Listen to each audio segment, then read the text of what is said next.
What is it today? I'm gonna just give you some of the issues that we still had on the agenda for us to touch on that we didn't get to last time. And I just want you to help me make out the agenda for today. We have just a certain amount of time that we have got to discuss the issues that are most affecting you. So we had discussed frustration, we had discussed stress, and there was an issue that I really wanted us to talk about, and that was a lack of appreciation. You had that listed. Now, in addition to that, can you tell me, is there anything else today that is bothering you more so than the lack of appreciation? Um, you mean bothering me? That is causing you to have issues, thoughts, feelings, negative feelings that come to you, flooding your mind with thoughts that you just can't seem to get rid of? Yeah, maybe it's not lack of appreciation as much as it is just lack of interaction, lack of, um, it's like very few people walk by your door and say good morning anymore. Okay. And I know a lot of that has got a lot to do with the job and the time of the year and the pressures and all that. But sometimes I feel like I'm opening myself up and going out and being the first one to say, you know, whatever, good morning, or how's your day going, or how's the family, and all that, and it doesn't seem like anybody else really cares. Is that, does that filter in with your desire to learn how to be a better leader? Well, I would like to be looked at as a leader of being able to interact, you know, the atmosphere of the office being dependent on, you know, how we all get along. And of course, I work with 9 women, so, you know, there's always moods. and you know, I'm not saying that I don't have moods, but there is a difference there, and that, you know, just seems to sometimes it can be a cloud over the office and over staff meetings. Okay. So, you know, I guess lack of pleasant office atmosphere, as well as lack of appreciation for all of what I think I do to try to be a good leader. Okay. Well, considering these issues, let me show you these, and I would like for you to tell me the 2 main issues for you that you would want to discuss today. In fact, if we have time in the session to discuss both of the main issues for today, then we will. But definitely want to get to the main issue for you. And so if you can look at this and tell me if there's anything else that you would want to change on this, or if you are okay with this agenda that we have planned together. Yeah, that agenda looks good. You got them in a good order there. Okay, so you would say these first 4 topics, what priority would you have these set?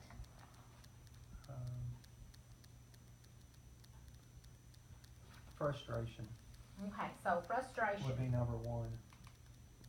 Okay. And then the deadline pressure, number 2. And then the deadline pressure, number 2. Okay, so we have this listed. We're gonna get to that today, do our best to get to the second issue.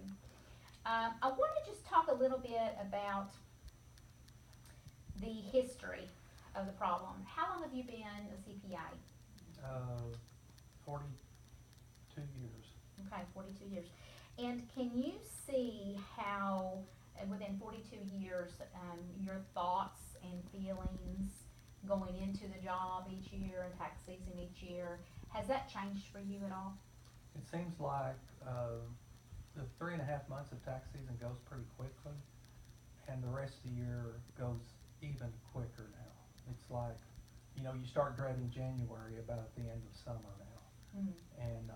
And I know that's just, you know, the dread of the the workload compression, you know, after going through so many of them and then with the complexity of the tax law and the politics of the tax law and, all that just leads to, you know, I get less and less excited about jumping into tax season and, you know, the success that it brings, you know, obviously Okay. that's our bread and butter in the CPA world. When you say dread, that is definitely something that can bring about many different emotions. It can bring about even physiological behaviors and signs within your body that you are feeling dread.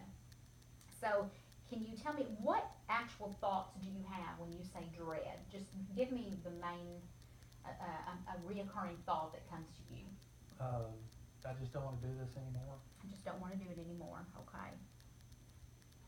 Maybe it's time for a new career, maybe it's time for a okay. new, not necessarily a career at my age, it'd be hard to start a new career, but a new interest, a new, Mm. you know. Okay, so new interest. Mhm. Speaking on that, you know, if you were to, of course, I know right now it's difficult with tax season until after it's has been completed, but if you were to assign a feeling to the lack of wanting to continue in the field that you're in, what feeling, an emotional feeling, would you say that you had resulting with the dread?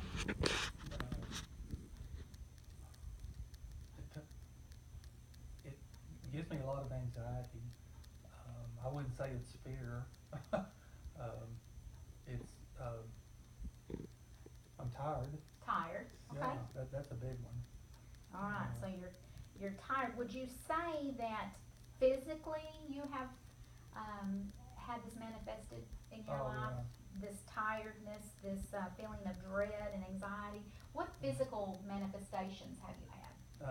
Not sleeping, Okay, sleeping for maybe 2 or 3 good hours and then, wake up and immediately start thinking about something at the office that keeps me awake the rest of the night.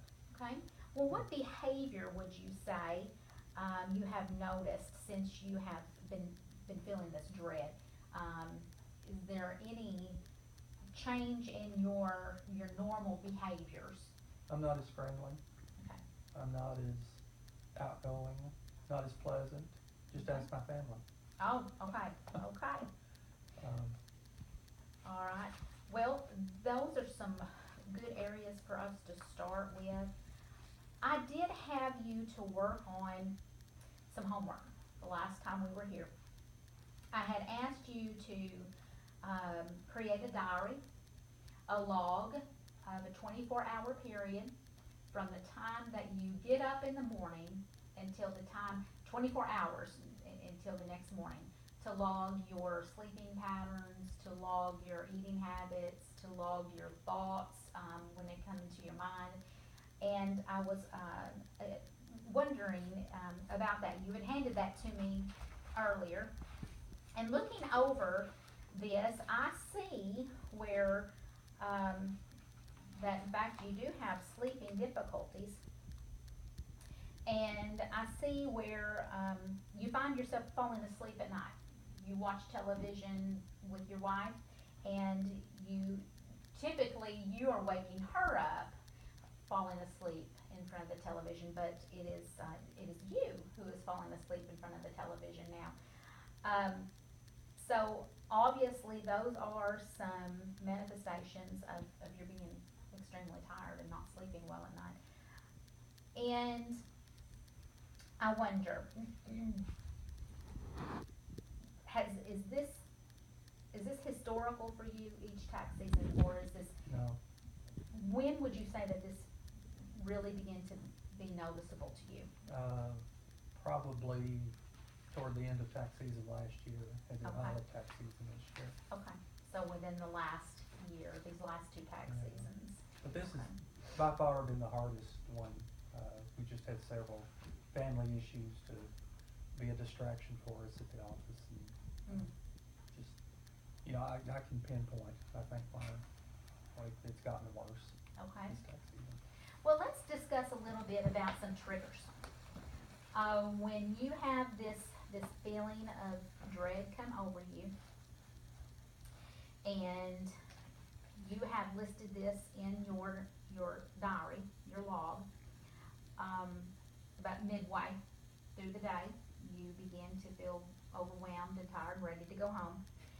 And, which is that common, most people do, Yeah, but, most people may not have the stress related to 42 years, of the service to the community that you have had.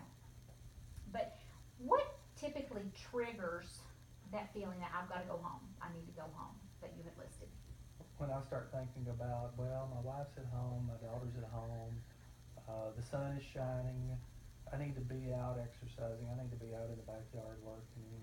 Okay, so all the things that you should do, that you should be doing, That I would rather do. would rather be doing, okay. And when you are off work,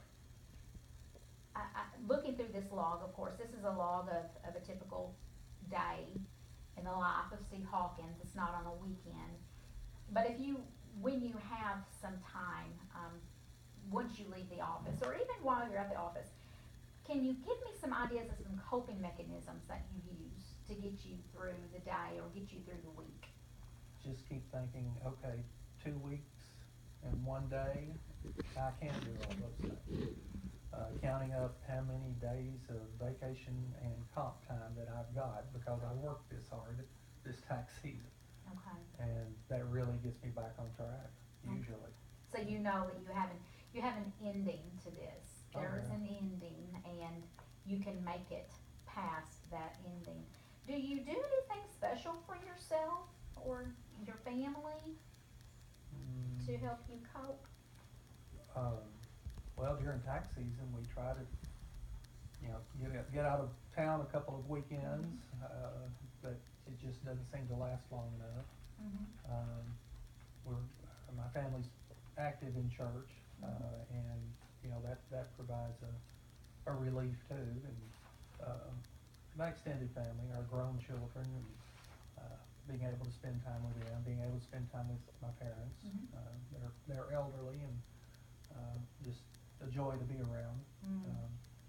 And, I run. Oh, you run, okay, Yeah, well, yeah. that is a wonderful, coping mechanism, it's a very effective way to help you cope with the physical changes and the physiological changes that come over you, and, more people should do that. That is definitely a strength that you have, that I would see, is you see a need to handle the stress, and you have found ways to cope with that.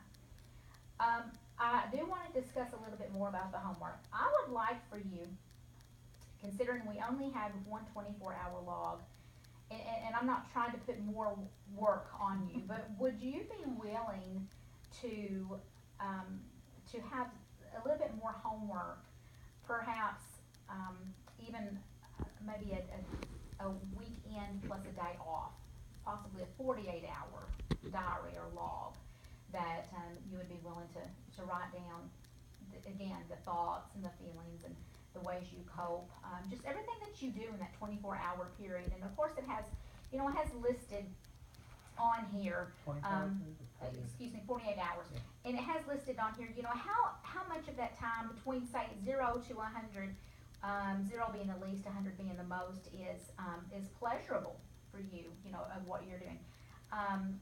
How much of that is, you are actually achieving something, that you feel like you are gaining something from this. And again, 0 being the least amount and 100 being the most, how much you were gaining from it.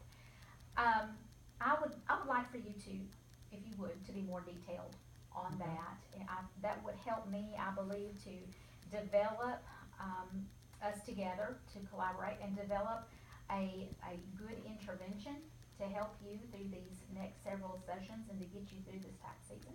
Okay. And, I was wanting to know your opinion on it. What are your thoughts on our sessions and the homework? Has the homework brought any awareness to you or been beneficial to you?